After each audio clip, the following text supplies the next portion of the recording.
特别有领养的哈。আসসালামু আলাইকুম প্রিয় দর্শক, আমরা আসছি প্রযুক্তি, knowledge is power, information is power. প্রযুক্তির চরম শিখরে পৌঁছে গেছে চায়না। সেখানে আসছি যেখানে অল্প জায়গাতে প্রচুর পরিমাণে চিংড়ি চাষ হয়। আমাদের গতানুগতিক পদ্ধতিতে যে বাগদা গলদা চিংড়ি কিছু আছে, যে আমরা মিষ্টি পানিতে, কিছু নোনা পানিতে। মিষ্টি পানির চিংড়ি যেটাকে আমরা বলে থাকি যে গলদা, সেই গলদা চিংড়ির চাষ হচ্ছে এখানে। আচ্ছা, আমরা এখন প্রথমেই এর স্পেশালিটি যারা জোয়ানচা, আমরা তাদের বক্তব্য নিয়ে হাও জোয়ানচা নিয়ে হাও 有啲咧可以卖完它懂了，你连那个猫脚沙哈，就是把这个糖晒干，晒干以后慢慢的到养伤的时间了，就修一下补，修完补以后就种那个丝草，回去的做那个水质净化水源的，丝草好了，就慢慢的。就要放那个沙苗上去，放沙苗上去呢，都等它几个月后呢，到了冬天冷了哈，我们就盖这个沙盘，盖沙盘里面呢养那个沙就这里面了，我就一进去的里面看一下哈。আমরা এখানে যেটা দেখতে পাচ্ছি যে এখানে যে চিংড়ি চাষ করার পরে, চিংড়ি উঠে যাওয়ার পরে এটা সূর্যের আলোতে পরিষ্কার করা হবে এবং এখানকার যে ময়লা আবর্জনা থাকে, ময়লা আবর্জনা চেঞ্জ করা হয়, চেঞ্জ করে একে করা হয়, পুকুরকে তৈরি করা হয়। পুকুরকে তৈরি করার পরে আমরা এখন পুকুর তৈরি জায়গায় ইপানটা তোষাও শান তু ইমান তো 这个现在有3米，我们养那个沙的时候就1米就可以了，1米的水。এখন এর ডেপথ আছে 3 মিটার। যখন চিংড়ি চাষ করা হবে তখন 1 মিটার পানি থাকলেই যথেষ্ট। আমরা আচ্ছা হুইশান মানে这个是什么东西？这个是螺丝沙，那个是我们那个肇庆高邮那个螺丝高贵大沙，啊，在里面养了几个月了，现在这个沙呢就好大了，那个沙呢基本上就有差不多1两多2两个了，就慢慢的。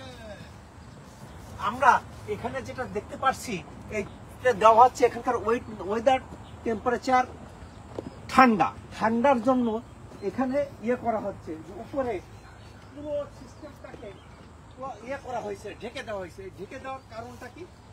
ঢেকে দেওয়ার কারণ হলো এখানকার টেম্পারেচার, আমরা যেখানে আছি这个地方的温度是多少？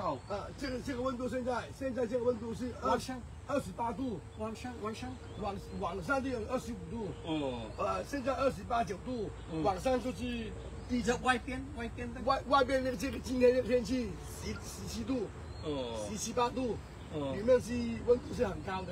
温度一般的需要多少？为了让这个那个温度没用的，最重要是那个说那个水的温度，现在水的温度是20度左右。20度。水的温度一般的需要多少？螺丝沙长最好的这个水28度，这个水。চিংড়ি চাষের জন্য উপযুক্ত হলো পানির টেম্পারেচার 28 ডিগ্রি সেন্টিগ্রেড। এখন আমরা যেখানে চীনের যে স্থানে আসছি,这个地方的名字是什么？这个名字是高腰。এইখানে একটা টেম্পারেচার, বাইরের টেম্পারেচার অনেক সময় 4-5 ডিগ্রিতে নেমে যায়, কাজে এই টেম্পারেচার চিংড়ির চাষ হয় না। সেই কারণে উপরে নিমেন খানিসা যে জায়গাতে তো কাইসাংলা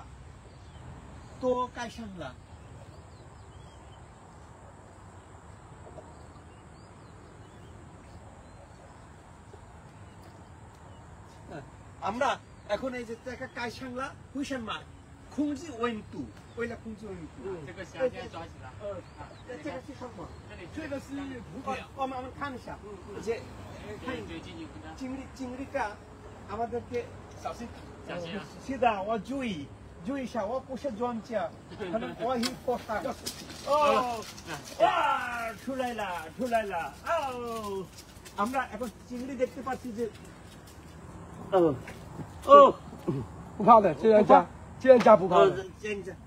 শিখতেছি ভাই, আমি তো এক্সপার্ট না, কাজে চিংড়ি চিংড়ি এই যে মাথা মোটা চিংড়ি আমাদের দেশে এই চিংড়িটা আছে, যাদের আমরা গলদা চিংড়ি বলি। অনেক সময় বাগদা চিংড়ি আর গলদা চিংড়ির মধ্যে পার্থক্য দেখা যায় যে আমরা দেখতে পাচ্ছি যে এখানে চিংড়ি চাষ হচ্ছে, এই চিংড়িটা ও বুঝছো, আচ্ছা চিংড়ি ও আমি এক্সপার্ট না, বোঝা যাচ্ছে যে চিংড়ি ধরতে পারতেছি না, এই যে ধরছি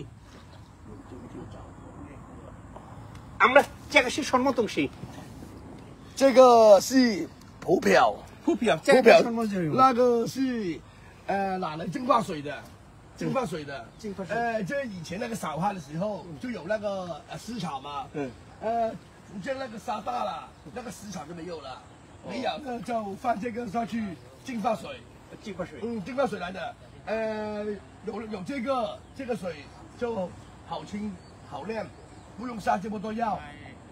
এটা হলো এক জাতীয় ছত্রাক, এই ছত্রাকটা পানিতে থাকলে অটো ফিল্টারেশনের কাজ করে, ন্যাচারাল ফিল্টারেশন কাজ করে, সেই জন্য এটা অল্প পরিমাণে দিলে এটা প্রচুর পরিমাণে বৃদ্ধি হয়, এটা ফিল্টারেশনের কাজ করে, সেই জন্য আমরা পুকুরে এই জিনিসটা দেখেন। এর মাধ্যমে আমরা চিংড়ি চাষের যে প্রযুক্তি, উন্নত প্রযুক্তিতে চিংড়ি চাষ করা হচ্ছে, এখানে অল্প প্রযুক্তিতে কতটুকু জমিতে জায়গাতে নাং ইমু ঝানচাক তোষাও 一亩说那个公斤是不是？是的，公斤我们一亩都是差不多300多， 300多， 是300多，300多到500公斤不等。 这个给一年还是6个月7个月，6到7个月左右。 ？6到7个月左右。哦，一年可以2个季还是1个季？哪个季？2个季。有冬天的盘沙，嗯，有夏天的不用盖盘。 哦，夏天的不用盖了，夏天的气温太高了，不用盖了，种好那个湿草，那个上面这个水就很凉快了。 আমরা বছরে দুইবার এটা উত্তোলন করা হচ্ছে, যে প্রায় 6 মাস থেকে 7 মাস পর পর এক একটা সিজন।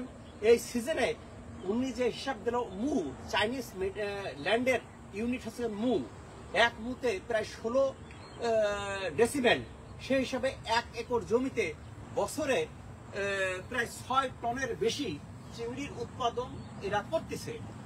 মাত্র 1 একর জমি, 100 শতকে 6 একরে 6 টনের বেশি চিংড়ি এই এলাকাতে উৎপাদন হচ্ছে। এখানে সমস্যা হয়ে দাঁড়াচ্ছে যে টেম্পারেচার, শীতকালে খুব কম টেম্পারেচার থাকে, যেটা চিংড়ি চাষের জন্য উপযোগী না, সেই জন্য উপরে পলিথিন দিয়ে ঢেকে রাখা হয়েছে, এতে তার খরচ অনেক বৃদ্ধি পায়। টেম্পারেচার 28 ডিগ্রি সেন্টিগ্রেড পানির টেম্পারেচার রাখতে হয়, সে 28 ডিগ্রি সেন্টিগ্রেড বাংলাদেশের জন্য উপযুক্ত। তবে আমাদের দেশের সমস্যাটা কি আছে, আমরা প্রযুক্তি জানি না, আমরা কি পদ্ধতিতে জানি করতে হয় সেটা জানি না, রোগ হলে কি করতে হবে আমরা জানি না, আমরা lack of knowledge, lack of টেকনোলজির কারণে কিন্তু আমরা চিংড়ি সাদা সোনাকে আমরা বেরিয়ে আসতে পারতেছি। আমি চীনে যেখানে অত্যাধুনিক প্রযুক্তিতে তৈরি চাষ হচ্ছে, ন্যাচারাল পদ্ধতিতে চাষ হচ্ছে, তাদের সাথে কোলাবোরেশন করতেছি যে ভবিষ্যতে এটা বাংলাদেশে নেওয়া যায় কিনা, আমি সেটা চেষ্টা করব। শশী মানেই টেকনোলজি, শশী মানেই অ্যাডভান্স টেকনোলজি, সে যে ক্ষেত্রে হোক, মেডিকেলের ক্ষেত্রে হোক, প্রকৃতির ক্ষেত্রে হোক, মাছের ক্ষেত্রে হোক, ন্যাচারের ক্ষেত্রে হোক, সব ক্ষেত্রে অ্যাডভান্স টেকনোলজি যেখানেই শশী সেখানেই দৌড়িয়ে ঝাঁপিয়ে পড়ে। আমরা আশা করব আমাদের দেশের কৃষকরা, আমাদের দেশের যারা মাছ চাষ করে তারাও যেন এইভাবে টেকনোলজিটা অ্যাডাপ্ট করতে পারে, করে 1 একর জমিতে 100 শতক জমিতে 6 টনের বেশি বছরে উৎপাদন করতে পারে, তাদের মুখে হাসি ফোটাইতে পারে। ইনশাআল্লাহ শশী ফাউন্ডেশন, শশী এগিয়ে যাচ্ছে, এইভাবে এগিয়ে যাবে। আমরা আল্লাহর কাছে প্রার্থনা করি যে আল্লাহ তাআলা যেন আমাদের সহায়ক হোক। শেষে তাচা শেষে 我哋有冇放棄呢個都啊？嗰邊有冇放棄？有啊，嗰邊冇得。